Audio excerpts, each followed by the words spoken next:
Hey Legends, welcome back to the channel. Today we're breaking down the Season 4 Sword lineup meta in Age of Empires Mobile, including the best open field comps, the top rally performers, and where each team ranks overall. And here's something fun. Somewhere in this video you'll see a question pop up on screen. If you catch it, drop your answer along with your in-game name and UID in the comments. Everyone who enters will be added to the Era event wheel, and in the next video we'll spin it live for a chance to win 5,000 Apex coins. Let's dive in. First up, we have the highest damage lineup in Season 4. Miyamoto, Lagertha, and Tribhuwana. This is the go-to S-tier build for players who don't have King Arthur, and trust me, it still melts targets like butter in a volcano. It's fast, it's aggressive, and when built right, it loops skill damage non-stop until the enemy disappears.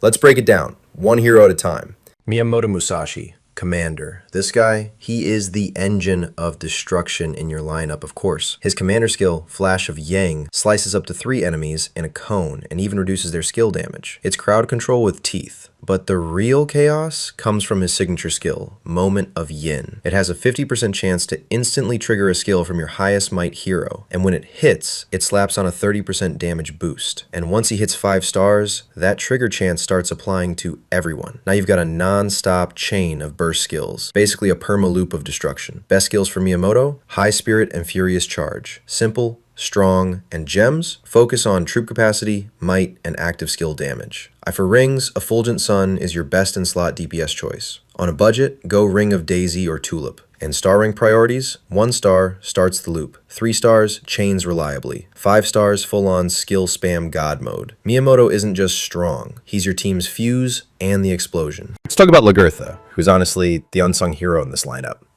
She's running in the second slot, right behind Miyamoto, and her main job? Keeping his skills firing off like a machine gun. Her signature skill, Valkyrie's Edge, applies Judgment, and that's what really unlocks this build. Judgment gives your commander a chance to double cast their signature skill, which for Miya means double Flash of Yang, double AOE, and double debuff. Now combine that with Miya's Moment of Yin, which already boosts activation chances for your highest might hero, and boom, you've got a loop of constant procs that just doesn't stop. For her skills, you want to run Raging Bloodline and High Spirit.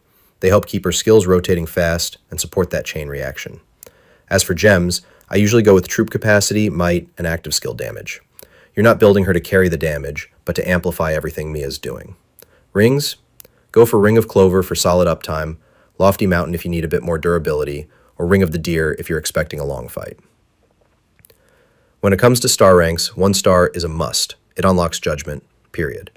3 stars gives her better defense scaling and survivability, and at 5 stars her uptime is so good she's basically feeding Miya nonstop. She's not there to steal the spotlight, but without her, this whole comp falls apart. Lagertha is what makes the Miyamoto skill engine run. Alright, let's talk about Tribhuwana. She's the support core of this lineup, the one keeping everything running smoothly behind the scenes. Her signature skill, Ode to Java, is actually super underrated.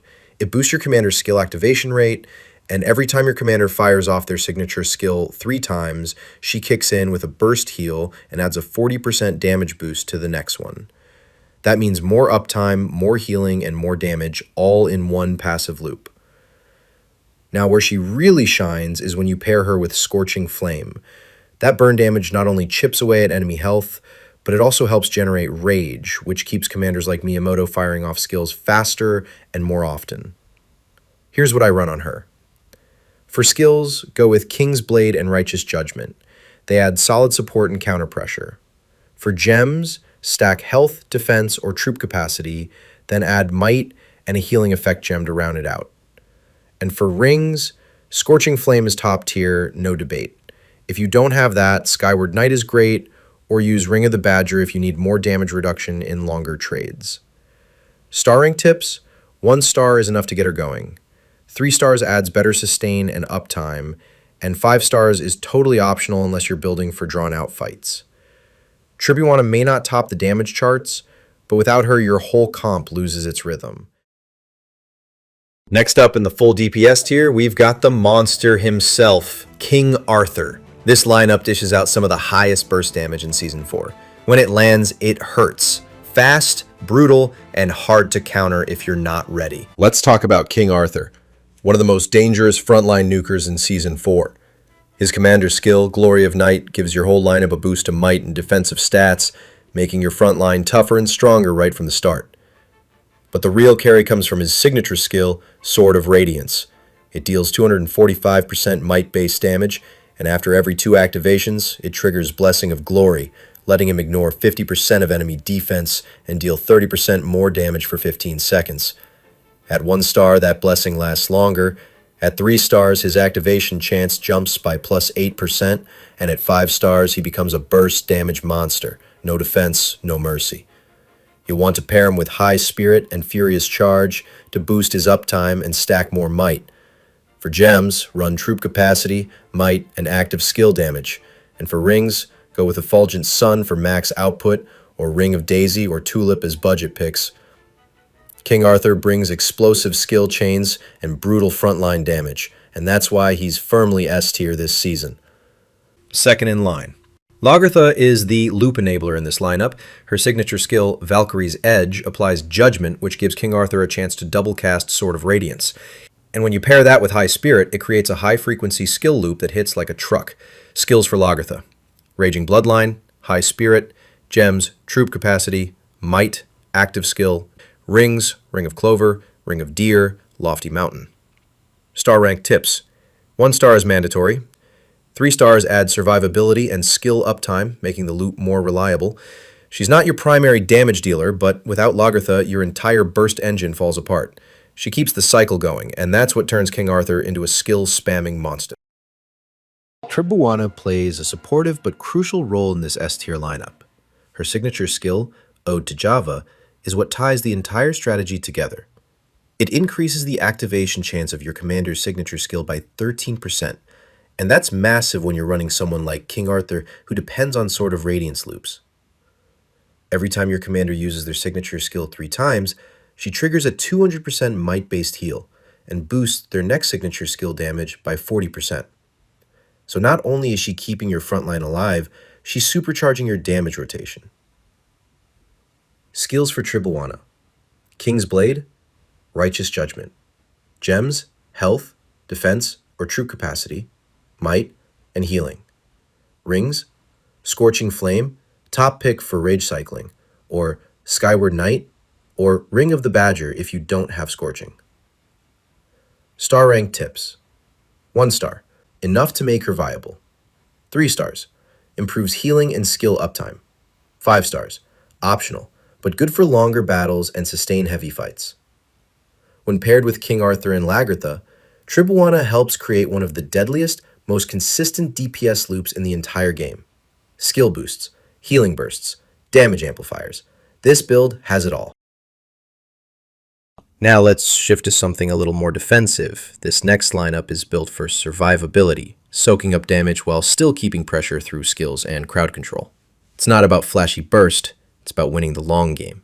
Let's break it down. Same concept here. Miyamoto is still your primary engine, running the front line. You're using Flash of Yang and Moment of Yin again, but this time the loop is slower, more controlled, and built for sustain rather than raw burst. He's still cycling skills and triggering your highest might hero, but now the focus is on staying in the fight longer. Skills for Miyamoto: High Spirit, Fury's Charge. Gems, Troop Capacity, Might, Active Skill Damage. Rings, Effulgent Sun for solid DPS output, or Ring of Tulip or Ring of Daisy if you're on a budget. In this build, Miyamoto plays less like a cannon and more like a reliable field engine, keeping the pressure up while your backline and support heroes do the heavy lifting. Now let's talk about Lagertha in the tank comp, specifically when she's paired with Miyamoto and Constantine. Even in a defensive setup, Lagertha is still your skill loop enabler. Her signature skill, Valkyrie's Edge, applies Judgment, which gives your commander, in this case Miyamoto, a chance to double cast his signature skill. That means more Flash of Yang, more debuffs, and more consistent pressure, even in a slower paced lineup. But in this tank comp, she also plays a frontline disruptor, soaking hits and keeping the enemy off balance. The best skills to run here are Raging Bloodline and High Spirit, to keep her skill cycle active and her tankiness high. For gems, stack Troop Capacity, Might, and Active Skill damage. They help her contribute while staying sturdy. As for rings, go with Ring of Clover for consistency, Lofty Mountain for added damage reduction, or Ring of the Deer if you need to keep her up longer in heavy trades. She's not here to top the damage charts. She's here to fuel your commander's loop, disrupt the front, and turn your tank comp into a wall that still punches back. Let's talk about Constantine in the tank lineup. He's not your damage dealer, and he won't be using a commander skill since he's slotted third, but that's not what he's here for. What makes him valuable is his signature skill, Ever Vigilant.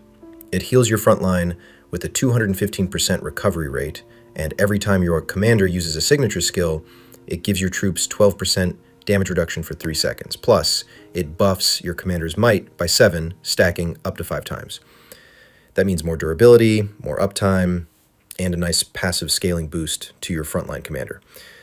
For skills, you want to run Tenacity and Peaceful Haven. Both are great for reducing pressure and extending your team's survivability.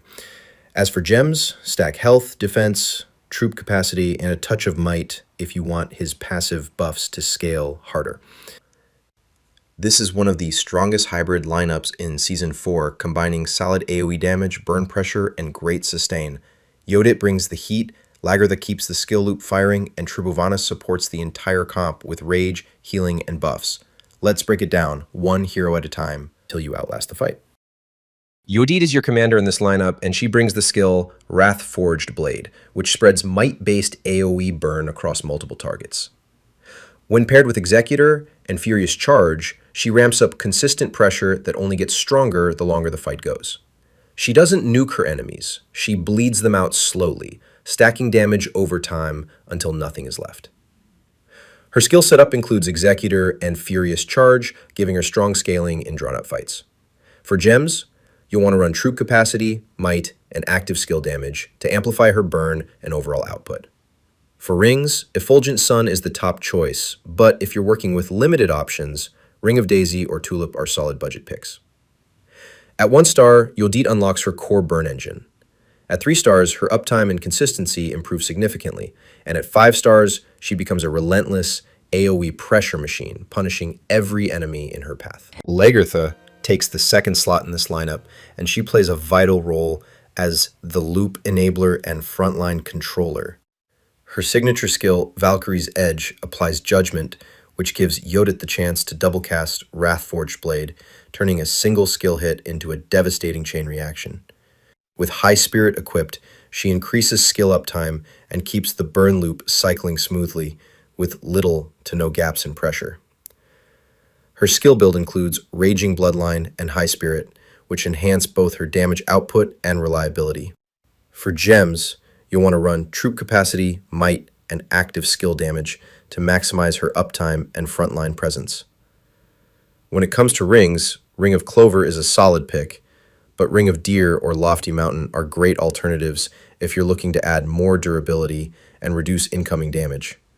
At 1 star, she unlocks Judgment, which is absolutely essential for this loop to work. At 3 stars, she gains better durability and loop consistency, and at 5 stars, she unlocks her full loop potential, feeding your commander non-stop skill triggers. Tribhuwana sits in a 3rd slot, and she's the one who keeps the engine stable. She supports the entire lineup through healing, rage generation, and stat buffs. Her signature skill, Ode to Java, increases your commander's skill activation rate, provides burst healing, and boosts skill damage after every 3 signature casts. It's a passive support loop that makes the rest of the lineup stronger, more consistent, and harder to kill. When equipped with Scorching Flame, she adds burn pressure and fuels Yodit's rage generation, stacking energy and damage over time. Her skill setup includes King's Blade and Righteous Judgment, which round out her role as a hybrid support and secondary damage dealer. For gems, prioritize health, defense, or troop capacity for tankiness, alongside might to scale her minor damage and healing effect to maximize her support potential. Tribhuwana may not top the charts on her own, but without her, your loop breaks down, and Yodit's skill engine loses the rhythm it needs to dominate the field. Let's wrap things up with a quick breakdown of the Season 4 sword lineup tier list, based on field tests, kill counts, DPS, and overall performance in both field and rally. S tier, best of the best. Miyamoto, Lagertha, Tribhuwana, the strongest full DPS comp without King Arthur. King Arthur, Lagertha, Tribhuwana, massive frontline burst and skill loops. These comps dominate open field fights and post the highest kill counts in DPS across the board. A+ tier elite tanks. Yodit, Lagertha, Tribhuwana. Top tier hybrid build with burn, sustain, and skill chaining. King Arthur, Tribhuwana, Constantine. A field tank powerhouse with long survival times, though it drops off slightly in rally. A tier, balanced hybrids. Miyamoto, Lagertha, Mehmed. Good mix of pressure and uptime. Yodit, Lagertha, Mehmed. A surprise performer in rally with better than expected results. King Arthur, Lagertha, Mehmed. Trades well and holds pressure. King Arthur, Lagertha, Constantine. Strong sustain with decent damage support. These lineups aren't nuking the enemy, but they win the trade and stay in fights longer. B+ tier, solid but situational. Miyamoto, Lagertha, and Constantine. Slow but safe. Miyamoto, Mehmed, Yodit. Utility and burn, but lower damage. King Arthur, Tribhuwana, Mehmed. Tanky, but lacks kill pressure. These comps work in the right hands, but you'll need better gear and timing to get consistent results. C tier, weakest performer. Yodit, Mehmed, Lagertha. Low kill pressure and weak performance in field battles. Only works if the opponent lets you build momentum, which they won't.